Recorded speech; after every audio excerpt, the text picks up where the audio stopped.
मेरा नाम आर्यन है। मैं लखनऊ के एक मध्यवर्गीय परिवार से ताल्लुक़ रखता हूँ। मेरी अपनी माँ का बचपन में ही देहांत हो गया था, जिसके बाद मेरे पिता ने दूसरी शादी की, सुषमा जी से। सुषमा जी का एक बेटा पहले से था, जो उम्र में मुझसे बड़ा था। घर का माहौल ऐसा था कि सुषमा जी का सारा प्यार और ध्यान हमेशा अपने सगे बेटे पर ही रहता था। उसके इस्तेमाल किए हुए कपड़े और पुराने खिलौने ही मुझे मिलते थे। मैं समझ चुका था कि इस घर में मुझे वो अपनापन कभी नहीं मिलेगा जो एक बच्चे को मिलना चाहिए। इस उपेक्षा से दिल में एक अजीब सी कड़वाहट भर गई थी। पढ़ाई में शुरुआत में मैं ठीक था। नवोदय विद्यालय में चयन हुआ तो जैसे मुझे उस घुटन भरे माहौल में निकलने का रास्ता मिल गया। हॉस्टल में रहकर पढ़ाई की, फिर दिल्ली जाकर कंप्यूटर साइंस की इंजीनियरिंग की और एक टेक कंपनी में सॉफ्टवेयर डेवलपर बन गया।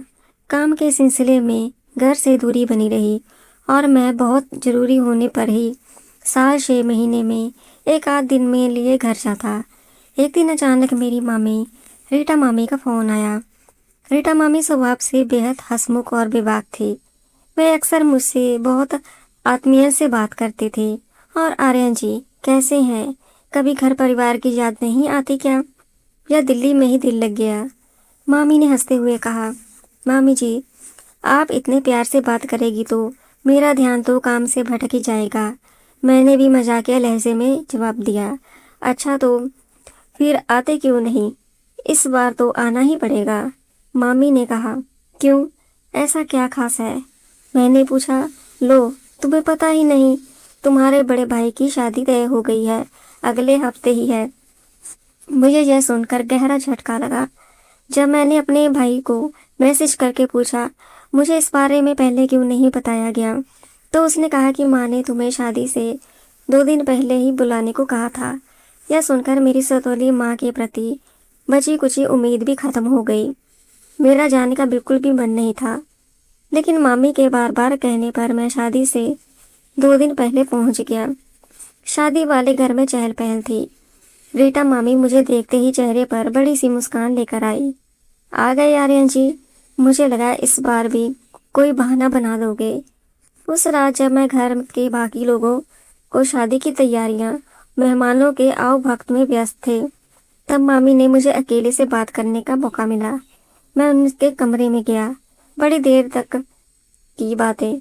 आर्यन, मामी ने सोफे पर बैठते हुए कहा। बस मामी जी, काम का थोड़ा दबाव था, मैंने जवाब दिया। मामी ने एक ठंडी सांस ली और खिड़की से बाहर देखते हुए बोली, तुम तो बाहर रहते हो आर्यन, अपनी दुनिया में मस्त हो, पर कभी कभी अपनों के बीच रहकर भी इंसान अकेला महसूस करता है। इस भरे पूरे परिवार में बातचीत करने वाला कोई नहीं मिलता। उनकी आवाज में एक अजीब सा खालीपन था। मैंने उनके पास बैठकर कहा, मामी जी, आप हमेशा दूसरों का ख्याल रखती हैं, लेकिन आपका ख्याल रखने वाला कोई नहीं है। मामी ने मेरी तरफ देखा। उनकी आंखों में एक नमी थी। उन्होंने मेरा हाथ थाम लिया और बोली, तुम बहुत समझदार हो आर्यन, कम से कम तुम दिल का हाल तो समझते हो। हम दोनों काफी देर तक बैठकर एक दूसरे के सुख दुख बांटते रहे। सालों बाद मुझे महसूस हुआ कि कोई ऐसा भी हो जो मेरी बातों को गंभीरता से सुन रहा था और समझ रहा था। मामी मुझसे अपनी हर बात शेयर करने लगी। उसके बाद मुझे पता चला कि मम्मी के साथ भी बात करने वाला कोई नहीं था। उस बातचीत से हमारे रिश्ते में अपनापन सा आ गया था। देर रात जब मैं अपने कमरे की ओर लौट रहा था, तो बरामदे में मेरी सटोली माँ सुषमा जी खड़े थे। वह अपने गहने और साड़ियाँ संभाल रही थी। उन्होंने मुझे देखा, पर हमेशा की तरह बिना कुछ बोले अनदेखा कर दिया। देर रात कमरे में आकर जब मैं बिस्तर पर लेटा, तो दिमाग में तरह तरह के विचार घूम रहे थे। एक तरफ सतोली माँ सुषमा जी के वह ठंडी और बेरुखी भरी नजर थी, जो बचपन से ही मुझे नकारती आई थी। दूसरी तरफ रीता मामी की बातें थी, जिसमें एक अजीब सी अपनापन और सालों से छुपा हुआ अकेलापन झलक रहा था। अगले दिन घर में शादी का माहौल और गहरा हो गया। रिश्तेदार आने जाने लगे। ढोलक की आवाजें और औरतों के मंगलमय गीत पूरे घर में गूंज रहे थे। हर कोई काम में व्यस्त था, लेकिन इस चहल पहल के बीच भी मैं खुद को अकेला अलग महसूस कर रहा था। सुषमा जी, अपने सगे बेटे और होने वाली बहू की तैयारियों में पूरी तरह डूबी हुई थी। मेरे वहाँ होने या ना होने से किसी को कोई फर्क नहीं पड़ रहा था, सिवाय रीटा मामी के। मामी जब भी काम के सिलसिले में मेरे पास से गुजरती, तो एक हल्की सी मुस्कान के साथ हाल चाल पूछ लेती थी। उनके इस छोटे से इशारे ने मुझे लगता था कि कम से कम इस बड़े घर में कोई तो है जिसे मेरी मौजूदगी का एहसास है। शाम को संगीत का कार्यक्रम हुआ था। पूरा घर रोशनी से जगमगा रहा था। जब सब लोग नाच गाने में मगन थे, तब मामी ने मुझे चुपके से इशारे से रसोई में बुलाया। मैं वहां पहुंचा तो ठंडे पानी का जग भर रही थी। थक गए हो ना आर्यन? किसी ने तुमसे पानी के लिए भी नहीं पूछा होगा। मामी ने गिलास में पानी डालते हुए कहा। नहीं मामी जी, मुझे आदत है। मैंने मुस्कुराते हुए गिलास थाम लिया। मामी ने एक पल मुझे गौर से देखा और धीमी आवाज में बोली, इंसान को कभी भी अपेक्षा की आदत नहीं डालनी चाहिए आर्यन। ये अंदर ही अंदर तोड़ देती है। मैं जानती हूँ तुम पर क्या गुजरती है, क्योंकि इस घर की बहू बनकर मैंने भी वही खामोशी सही है। उनकी बातें सुनकर मुझे लगा कि हम दोनों का दर्द एक जैसा ही है। हम दोनों ही इस परिवार में रहकर भी इस तरह अकेले थे।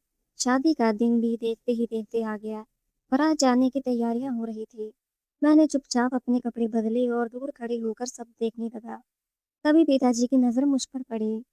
मैं कुछ कहने वाले थे कि सुषमा जी ने उन्हें किसी काम के लिए पुकार लिया और बात वही दब गई। पिताजी भी शायद मजबूरी का आदतवश सुषमा जी के फैसलों के आगे मौन ही रहते थे। शादी की रस्में पूरी हुई और अगले दिन नई बहू का घर में स्वागत हुआ।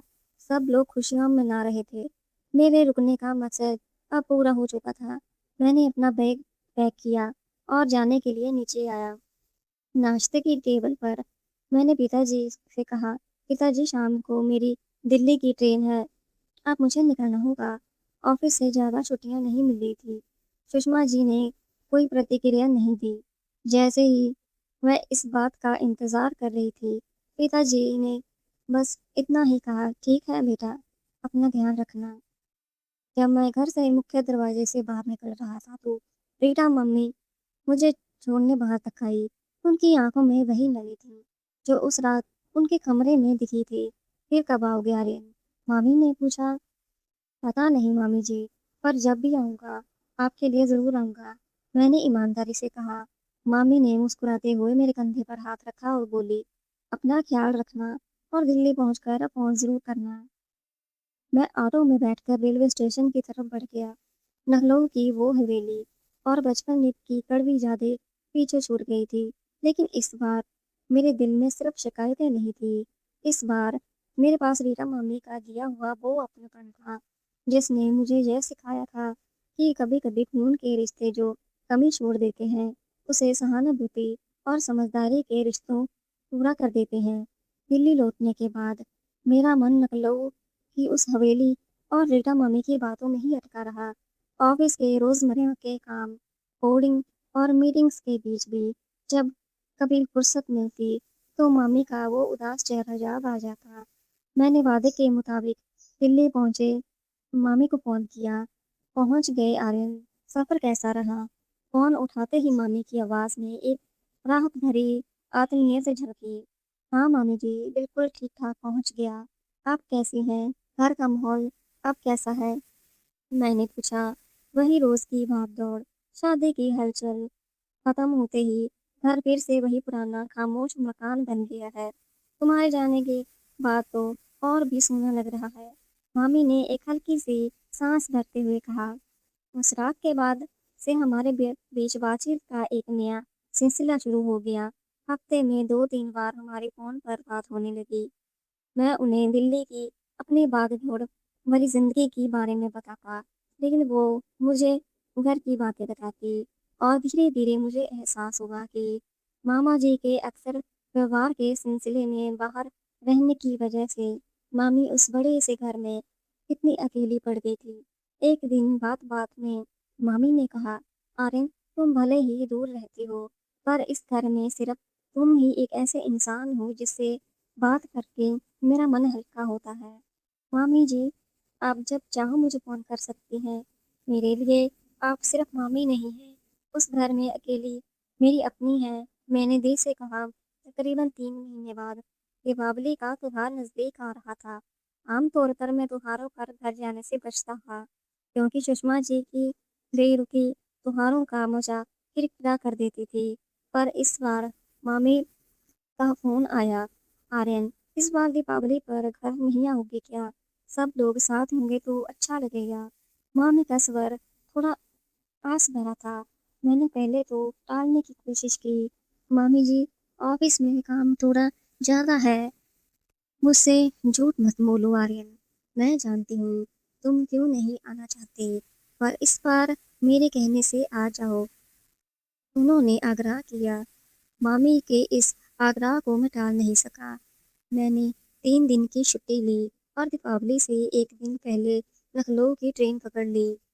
जब मैं शाम के वक्त घर पहुंचा तो पूरा मकान दियों और लाइटों से सजा हुआ था।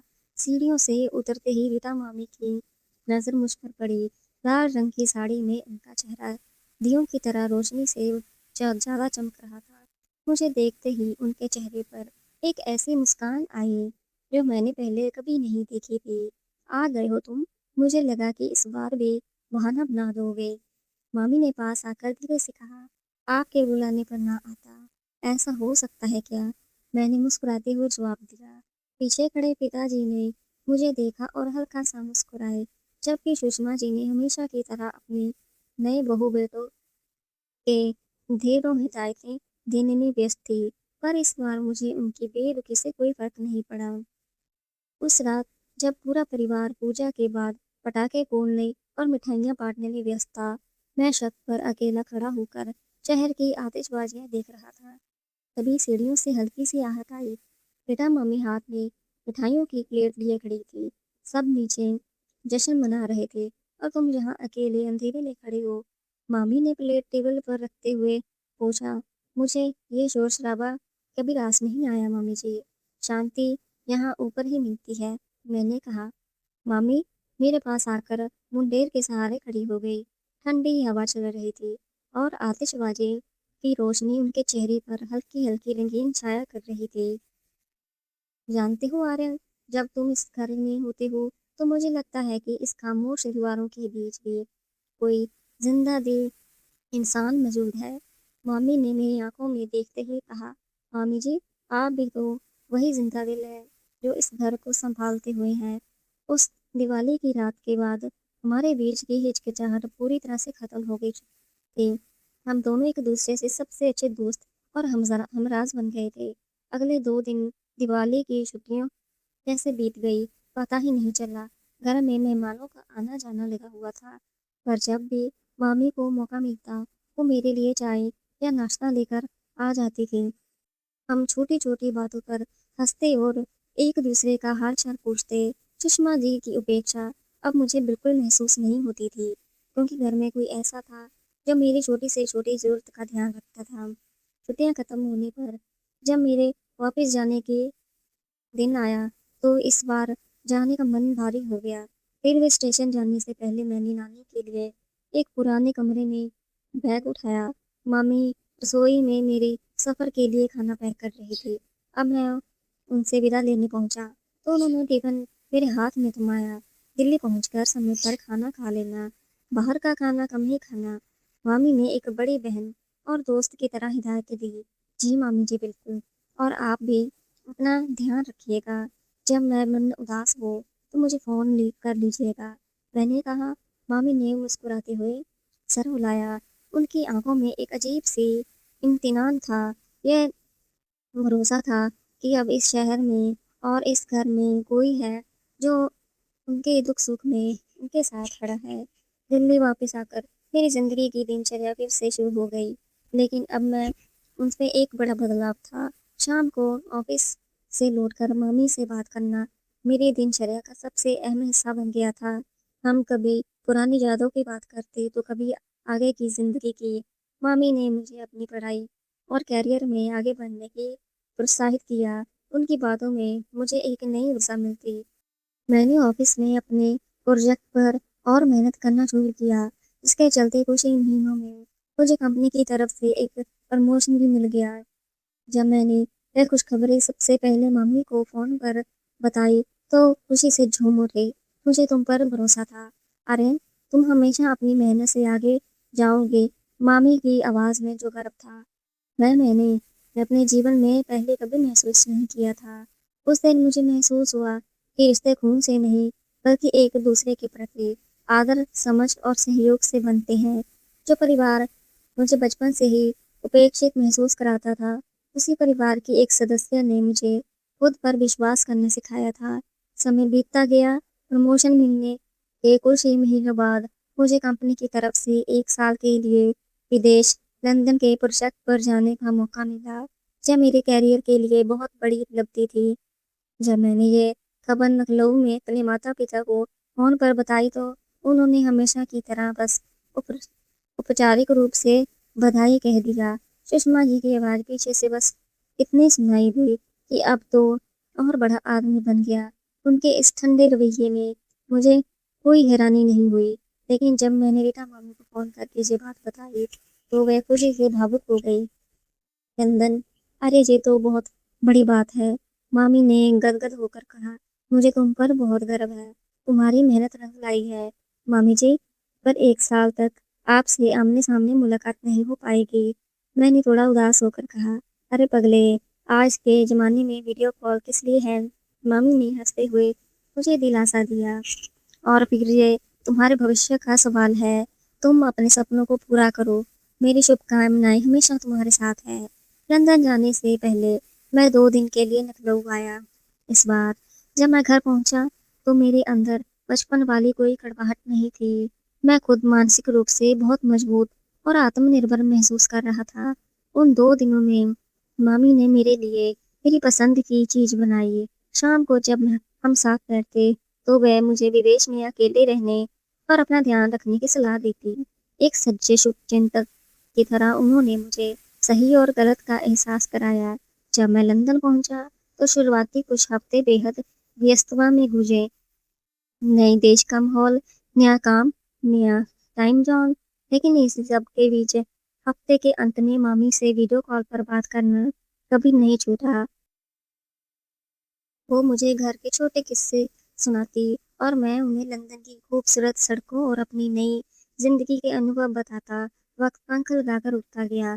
1 साल कैसे बीत गया पता ही नहीं चला। प्रोजेक्ट सफलतापूर्वक पूरा हो गया और मेरी भारत वापसी हुई। इस बार जब मैं लखनऊ आया तो मैं सिर्फ एक सॉफ्टवेयर इंजीनियर नहीं था, बल्कि एक परिपक्व और सफल इंसान बनकर लौटा था। सुषमा जी और बड़े भाई के व्यवहार में उनका अब एक तरह की हिचकिचाहट और सम्मान भरे देखते थे।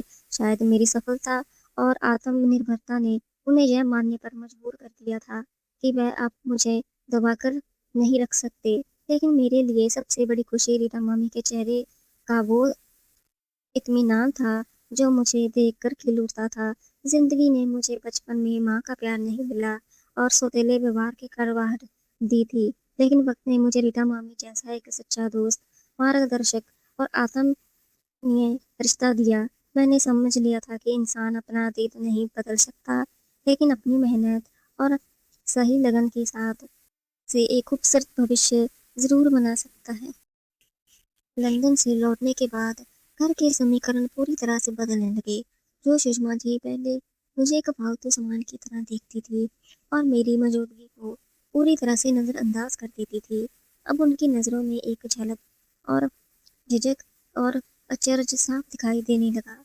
मेरी लंदन की सफलता, मेरी आर्थिक निर्भरता और मेरे बदले हुए आत्मविश्वास से उस पूरे घर की पुरानी व्यवस्था को हिलाकर रख दिया। शुरुआत छोटे मोटे बदलावों से हुई। एक दिन सुबह जब मैं नाश्ते की टेबल पर पहुंचा तो सुषमा जी ने खुद आगे बढ़कर चाय का कप मेरी तरफ बढ़ाया। वर्षों से जब पहली बार हुआ जब उन्होंने मुझसे सीधे बिना किसी कड़वाहट के पूछा, आर्यन चाय में चीनी सही है ना। मैं कुछ पल के लिए ठिठक गया। जिस औरत ने बचपन से ही मुझे सिर्फ उपेक्षा और सौतेलेपन दिया था, उनका ये लहजा मेरे लिए बिल्कुल नया था। मैंने बस हल्का सा मुस्कुराकर सर हिला दिया। बेटा मामी रसोई में कोने में खड़ी ये सब देख रही थी। जब हमारी नजरें मिली तो उनकी आंखों में एक खामोश जीत चमक रही थी। दीपावली और उसके बाद कि 2 हफ्तों में सुषमा जी का व्यवहार और नरम हो गया। अब जब भी घर में किसी बड़े फैसले या शादी विवाह के खर्चों की बात होती, पिताजी से पहले सुषमा जी खुद मेरी राय मांगती। आर्यन बेटा, तुम बाहर रहते हो, तुम्हें दुनियादारी की ज्यादा समझ है। तुम बताओ क्या सही रहेगा। बचपन में जिस प्यार और सम्मान के लिए मैं तरसता रहा, वह आज मुझे मिल रहा था। लेकिन अब मुझे समझ आ चुका था कि ये बदलाव से केवल मेरी सफलता और पद पर सम्मान था। एक शाम जब मैं और मामी बरामदे में बैठे चाय पी रहे थे, तो सुषमा जी के पास आकर बैठ गई। उन्होंने अपनी पुरानी बातें पर खुलकर माफी मांगी, लेकिन बातें ही बातों में कहा, आर्यन, बचपन में परिस्थितियां कुछ ऐसी थी कि मैं सब संभल नहीं पाई, पर अब लगता है कि तुम समझदार निकल गई हो। उनकी आवाज में एक अपराध बोध था। मैंने उनकी बात सुनी और शांति से कहा, कोई बात नहीं माँ जी, जो बीत गया सो बीत गया। उस दिन मुझे एहसास हुआ कि जब इंसान अपनी मेहनत से खुद को साबित करता है, तो दुनिया का नजरिया अपने आप बदल जाता है। सुतीली माँ का बदला हुआ व्यवहार जब मेरे घावों को भरने के लिए काफी ही नहीं था, लेकिन उसने मेरे दिल से करवाहट को पूरी तरह से साफ कर दिया था। जिंदगी के इस बोर्ड पर मेरे पास खोने के लिए कोई शिकायत नहीं थी। एक तरफ सफलता का भरोसा था, तो दूसरी तरफ रीटा मामी जैसा सच्चा और निस्वार्थ रिश्ता, जिसने मुझे हर मुश्किल राह पर टूटने से बचाया। लंदन से करीब 6 महीने हो आने के बाद पिताजी की तबीयत अचानक खराब हो गई। अचानक आए इस संकट ने एक बार फिर से पूरे परिवार को भीड़ मोड़ पर लाकर खड़ा कर दिया। पिताजी को अस्पताल में भर्ती करना पड़ा। यही वक्त था जब मैंने देखा कि रिश्ते वक्त के साथ कैसे बदल जाते हैं। बड़ा भाई और सुषमा जी घबराए हुए थे। जो सुषमा जी हमेशा अपने सगे बेटे को आगे रखती थी, वह उस मुश्किल घड़ी में फैसले के लिए मेरी तरफ देख रही थी। मैंने बिना किसी करवाहट के आगे बढ़कर अस्पताल की सारी व्यवस्था संभाली, डॉक्टर से बात की, इलाज का इंतजाम करवाया और घर का हौसला बनाए रखने को कहा। यह सब मैंने अपनी जिम्मेदारी समझकर किया है। उन कठिन दिनों में बेटा मामी हर कदम पर मेरे साथ खड़ी रही। वह अस्पताल में पिताजी की देखभाल करती और घर के बाकी कामों को संभालती। जब कभी देर रात अस्पताल में कॉरिडोर में बैठकर मैं थकान महसूस करता, तो मामी मेरे लिए घर से गर्म गर्म चाय लेकर आती। तुम बहुत मजबूती से घर संभाल रही हो आर्यन, मामी ने एक रात धीमी आवाज में कहा। मामी जी, बचपन में भले ही इस घर ने मुझे अपनाया ना हो, लेकिन आज मैं इतना काबिल हूँ कि अपनों के काम आ सकूं। मैंने सुकून भरे लहजे में जवाब दिया। पिताजी जब ठीक होकर घर लौटे, तो घर की फिजा पूरी तरह से बदल चुकी थी। एक दिन शाम को जब मैं ऑफिस के काम से घर थोड़ा फुर्सत पाकर हॉल में बैठा, तो सुषमा जी मेरे पास आई। उनकी आंखों में आंसू थे। आर्यन बेटा, उन्होंने कांपती हुई आवाज में कहा, मैंने तुम्हें बचपन में ही जो किया, उसके लिए मैं खुद को कभी माफ नहीं कर पाऊंगी। तुमने आज जो कुछ हमारे लिए किया है, वह सिर्फ एक सगा बेटा ही कर सकता है। उन्होंने पहली बार मेरे सर पर हाथ रखा। उस एक पल ने वर्षों से सीने में दबी हुई आखिरी कड़वाहट को भी पूरी तरह खो दिया। मैंने उनके हाथ पर अपना हाथ रखा और कहा, माँ जी, बीती बातों को भूल जाना बेहतर होता है। अब हम परिवार है। वक्त इंसान को बहुत कुछ सिखा देता है। बचपन की उपेक्षा ने मुझे आत्मनिर्भर बना दिया था। मेरी मेहनत ने मुझे सफलता दी। बेटा मामी के आत्मीय मार्गदर्शन ने मुझे बिखरने से बचाया और मेरे बदलते हुए रवैये ने आखिरकार मुझे परिवार को जोड़ दिया। अब लखनऊ का वो पुराना मकान मेरे लिए किसी होटल परे साए जैसा नहीं था, बल्कि एक ऐसा घर बन चुका था जहाँ आदर, समझ और आत्मीयता का